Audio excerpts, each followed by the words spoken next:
Jonathan recognizes her and says, no, like she really not playing. Like her social media handles say Jen, the groupie slayer, like she really plays no games. I'm like, just because she has a scary name to mean she doesn't play any games? Okay, shit, mine can be the night walker here. That sounds like some damn prostitute shit. Anyway, y'all know what I'm trying to say. And the groupie slayer starts saying, I'm a project baby. She don't want to play with me. I got your ticket. I'm like, what does that mean? Got your ticket to what game? Like, are we going to games, concerts? Like, what are we doing?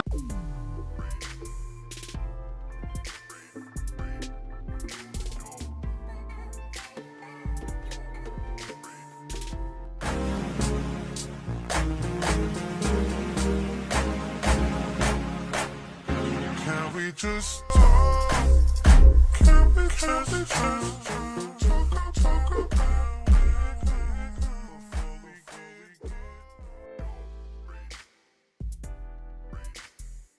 What's up, everybody? Thank you for tuning in. I'm Nisha, and today we are going to review Love and Hip Hop New York. This is season 12, episode 4. But before I get started, I do want to welcome all of my new and old subscribers, as well as let you guys know that starting January the 5th, I will be doing live streams. Basically, shortly after the reality shows air, I'll go live with y'all and we can talk it out all together. Yes, indeed, all of us. I need somebody to talk to other than in them damn comments, okay? Now, y'all do got to give me some time. So, like I said, it's going to be January the 5th.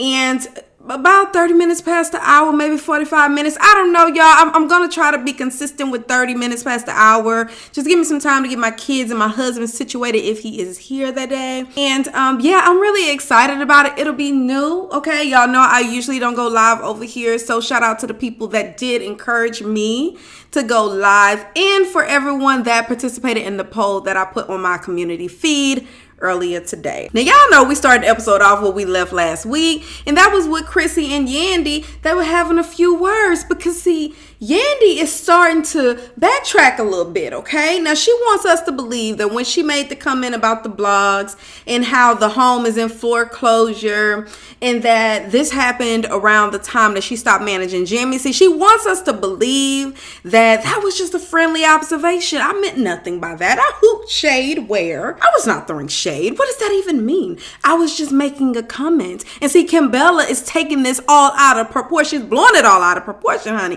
That is not what I meant to say. But see, Chrissy is not falling for it, as she should not, because we all know what Yandy really meant when she said that. Okay, it does not take a genius to figure that out. So you got a little back and forth going on. Then finally, Yandy starts trying to backpedal a little bit and says, you know, I really didn't do that. We both got our own problems. I wouldn't throw you down. I'm rooting for you, and all this other bull crap that she wants to say now that Chrissy is confronting her. We also talk about Greg. That's the person that Greg is Chrissy's partner with that $1 million ladies investment thing. I know I'm butchering the name. Anyway, so they start talking about him, and Yandy tells us that she's actually investing with, or she has invested some money with him. And Chrissy's like, what you mean you invested some money? I haven't seen anything come across my desk. She's like, yeah, you know, we had a meeting and we did that. We did the thing. And so Chrissy is looking like, oh, hell no, I didn't approve of this. Why in the hell is he doing business with you? And he have not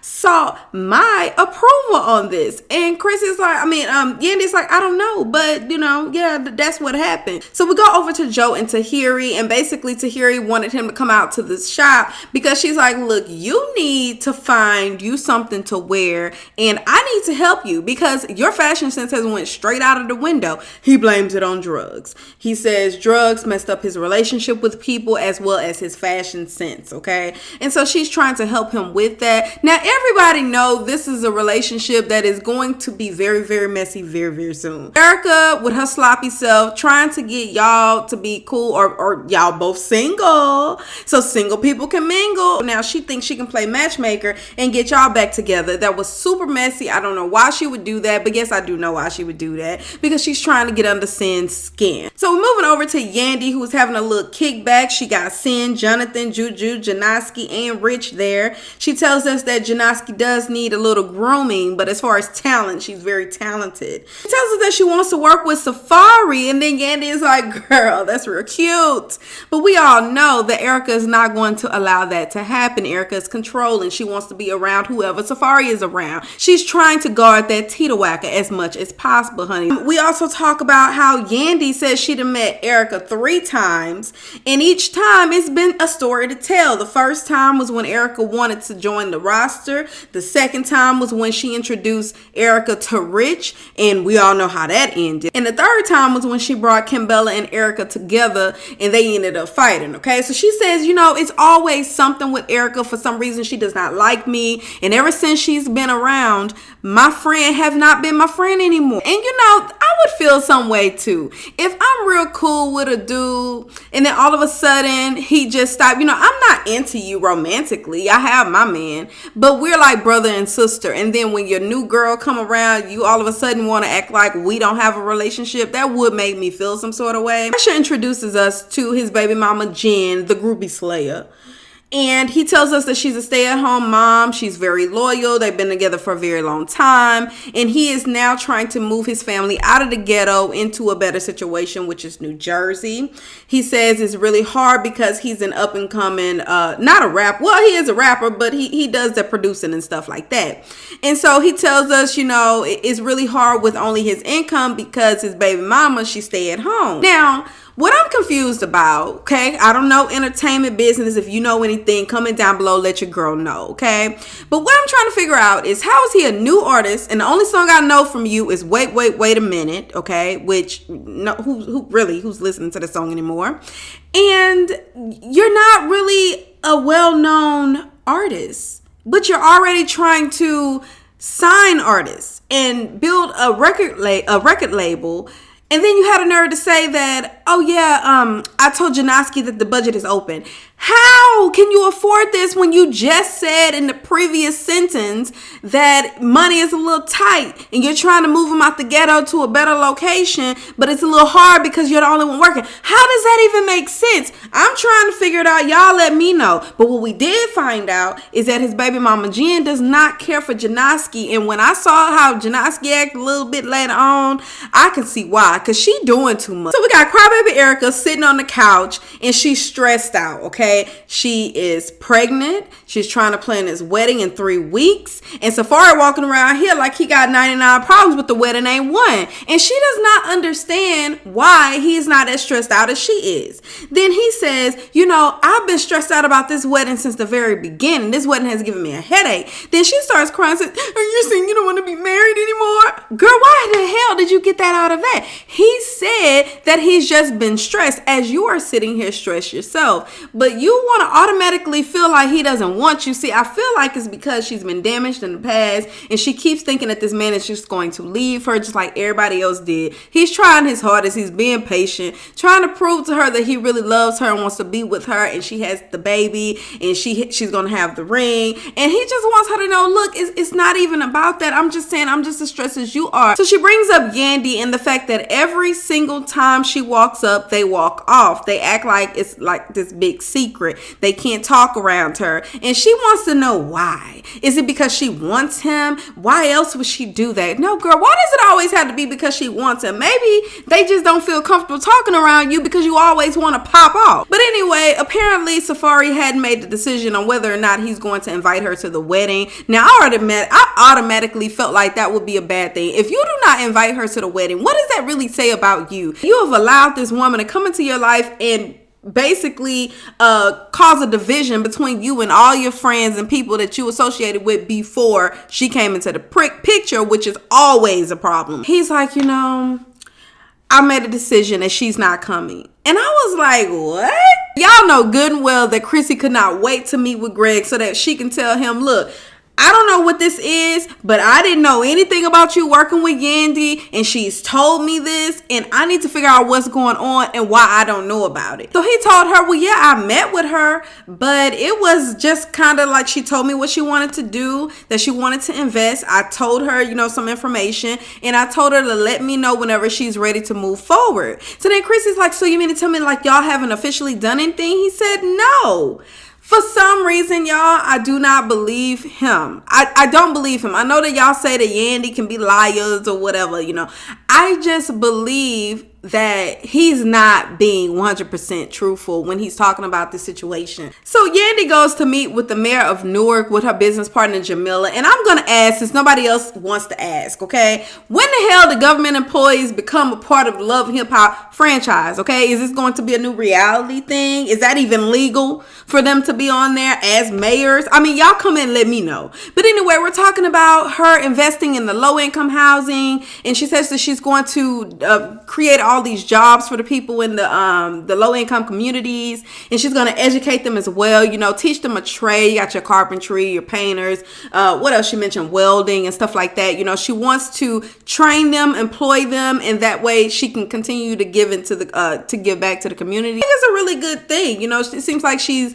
trying to do big things, and she's already got her hands in the prison. What was it? I think she's is it like a prison reform group that she's also in, right? I think she mentioned that earlier in the beginning of the season or whatnot, although we're only episode 4. I think it was season 1 episode 1 when she mentioned. But anyway, I'm really happy that she's doing it. It's a good thing. Later on, we talk about Big Bizness, aka Greg. So I guess that's what he calls himself. And he's the one that's the business partner with Chrissy.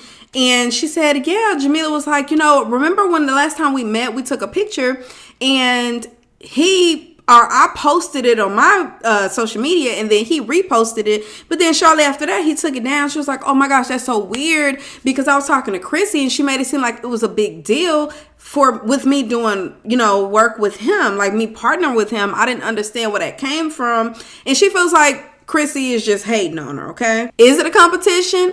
I don't think it's a competition. I think that Chrissy just don't fuck with you like that, okay? And she does not want you to be a part of any business ventures that she got going on. So Safari goes to meet with Tahiri, and he needs some advice regarding this Erica and Yandy thing. It's really bothering him. He doesn't know whether or not he's going to invite Yandy, although he's already told the fiance that he's not inviting her. He still feels the need to have a conversation, and he's like, am I tripping? But I really, I'm good at reading people, and I can tell that it's going to be a problem with Erica. Tahiri's like, how do you even know it's going to be a problem? Has she said anything to you to make you feel like it's going to be a problem? We talk about the event that's coming up with Janoski, and so he says, this will be a good opportunity for me to have both of them in the same place and, kind of fill things out, and then maybe if everything works out well there, then I can invite her. But I'm like, Safari, you already told Erica that you're not inviting her, so why are we still talking about this? So y'all, Yandy goes to meet with Chrissy, and Chrissy, she's been doing her little investigative research, honey, because she's trying to figure out, how in the hell did this get past me? So she comes to the meeting and says, I looked through the paperwork, and I don't see your name on it. So you can't be doing any investments with us. And she's like, well, yes, I am. It's under the business name, but we are doing that. But why is it such a big deal? And she's like, no, you're not doing it. You're lying. And she's like, what are you talking about? Why am I lying? So they kind of go back and forth on that. Finally, Yandy says, are you just trying to stop my bag? Like, do you not want me? You don't want to work with me? She's like, no, I don't. I was like, damn. Chrissy told her straight up, no, I'm sorry. Don't want to work with you. And she's like, you do realize that you're taking out of my kids' mouths when you do that? She's like, no. When I not work with you, that's your responsibility. But I'm saying I don't want to work with you, okay? It's your responsibility to feed them children, but I don't want to work with you, okay? So you can feed them some other way. And obviously that meeting did not go well, because I believe it was Yandy that got up and walked out. Chrissy, man, I don't know how I feel about her not wanting to work with Yandy. I guess given their history, she's like, look, that's where it stops. Already got to deal with you as a cast member. I'm just not going to deal with you on my business ventures outside of Love and Hip Hop. So we go over to Janoski's showcase, y'all. Rich came with some heavy hitters, honey. He was ready and prepared to get this girl signed. He wanted to align her with the people that could do some good things in her career. She did a good performance. The part that stuck out to me was when she did like this. I was like, girl, what is that? Are you doing? Y'all remember when with WWE, how they used to do the suck it? I was like, is that what she doing? But no, she did like that. So it's almost like she talking about giving head or something like that. But anyway, so she did a really good job. Fresher then comes over a little bit later, and he's like, oh my gosh, I can't believe I'm competing with Rich. He really got some people out here, like he taking this thing serious. That's Fresher. That is what you do when you're trying to manage artists. You actually take them and their craft seriously by putting them in situations to where they can actually showcase their skills and then potentially get signed or whatever, okay? So I'm just like, Fresher, was that really a question? He's talking to her. She's like, no, but you haven't really helped me. It's been a few months and you haven't done nothing for me, okay? All you've had was these broken pimp promises, right? So he then holds her hand and he's like, yeah, you know what I mean? Just give me a chance. And then next thing you know, Jen, the groupie slayer, she walks up looking like she bout that life, ready for some action. Jonathan recognizes her and says, no, like she really not playing. Like her social media handles say Jen, the groupie slayer, like she really plays no games. I'm like, just because she has a scary name to mean she doesn't play any games? Okay, shit, mine can be the night walker here. Oh no, that sounds like some damn prostitute shit. Anyway, y'all know what I'm trying to say. Name does not mean that you really about that life, okay? Anyway, I can't believe I said night walker. Anyway, so then she comes up there and she already don't like Janoski, right? So then Janoski is just like egging the situation on. She's over there doing some Jackie Chan moves and shit like that. Girls, sit down. See, this is the problem with you girls. Like, y'all do not know when to stop. It's disrespectful. This is still his woman at the end of the day. Please don't be disrespectful by doing all that karate kicking and stuff like that. I said, this girl here is crazy. Jen, the groupie slayer, starts saying, I'm a project baby. I'm a project baby. She don't want to play with me. I got your ticket. I'm like, what does that mean? Got your ticket to what game? Like, are we going to games, concerts? Like, what are we doing? What does that mean? He ended up taking her up out of the little lounge or whatever, and so they go home. Rich is embarrassed because he can't believe that this is going on. She does not need this negative attention, especially when she's trying to get signed and taken serious in this game. The last thing we'll talk about is when Safari and Erica walk over to meet with Yandy. Yandy is a bit surprised because, hell, you act like I don't even exist. Now all of a sudden you want to come over here. And she said, I have a feeling it's because of her. Like, it's because she doesn't like me. And then Erica's like, what are you talking about? What does that come from? She's like, girl, you remember back in the day when I was getting married with Mendices, you made the comment that our wedding was going to be cheap. She's like, I said that? Girl, I'm so sorry. I did not, I'm in a different place right now. I didn't mean to be like that. Back then, I would, just pop off, but I'm much more mature now. I wouldn't say that about you, girl. And so, they have that little makeup moment. She did ask for forgiveness. Of course, Yandy forgave her. So then we start talking about this wedding. She's like, I just wasn't sure if I was going to go because I knew he had already asked me. And she was like, what? He asked you? Yeah, he asked me if I wanted to go to the wedding. And I told him just, based off of how our relationship was, I just didn't think it was be a good thing for me to do, so I decided to sit this one out. She was like, Safari, so you mean to tell me you invited her, but then you told me that you wasn't gonna invite her? See, no, see, I didn't invite her. Like, I just kind of, just threw it out there. Like, if you want to come, you can come. That's a freaking invite. So, of course, Yandy goes to her messages and she shows where he asked her whether she was going to come or not. And then she responded that she would sit this one out. And then so he wants to say, you know what, you're getting stressed.